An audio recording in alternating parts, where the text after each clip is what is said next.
Thank you, Madam Speaker. Today I rise to honor my ancestors as we approach the 175th anniversary of our emancipation, the self-emancipation of the enslaved people of the Danish West Indies. It's ironic that now in the United States, right now, there's a war being waged to censor and erase history and heritage, not just of Virgin Islanders, but for Black and brown people in this nation. The bloody insurrection of American revolutionaries to attain their freedom is celebrated, yet the history of resilience and strength, the story of the African diaspora in this country, is attempted to be taken away.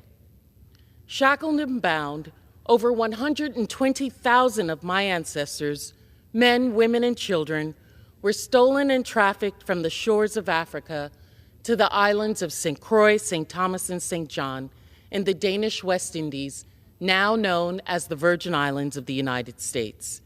From the early 1650s until 1848, the Danish subjected the people of the Virgin Islands to the atrocities of chattel slavery.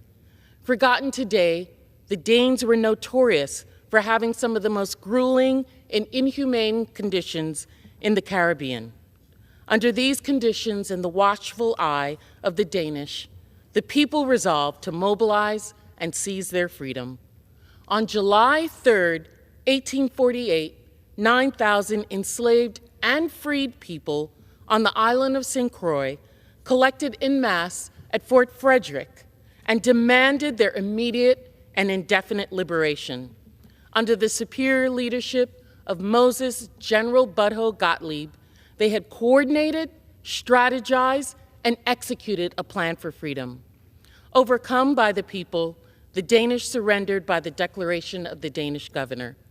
The Virgin Islands became one of only 2 places to ever successfully gain their freedom through an organized slave revolt, armed insurrection in the history of the Western Hemisphere. They would wait for no man to unshackle their chains. This is what it means to be a Virgin Islander, to overcome the most harrowing of circumstances, to reclaim the power that which is kept seemingly out of reach, and to wait for no one to give us freedom, equity, or prosperity. Malcolm X, at the founding rally of the Organization of Afro-American Unity, stated, "A race of people is like an individual man. Until it uses its own talents, takes pride in its own history, expresses its own culture, affirms its own selfhood, it can never fulfill itself." We, the people of the Virgin Islands, must not sit idle, expectant that the same system that oppressed our ancestors, that continues to deny us rights, will solve the very problems of its creation. We don't need to look for others to solve our problems. We have within ourselves, within our own diaspora, all the answers to heal ourselves and grow. Throughout the Virgin Islands, in the United States and beyond, we are doctors, engineers, writers, educators, builders, economists, organizers. We are a people of immeasurable talent, born from a history of strength and resilience, possessing a rich and vibrant culture capable of good things, all of which are squandered if we continue to allow our mental slavery to bind our true freedom.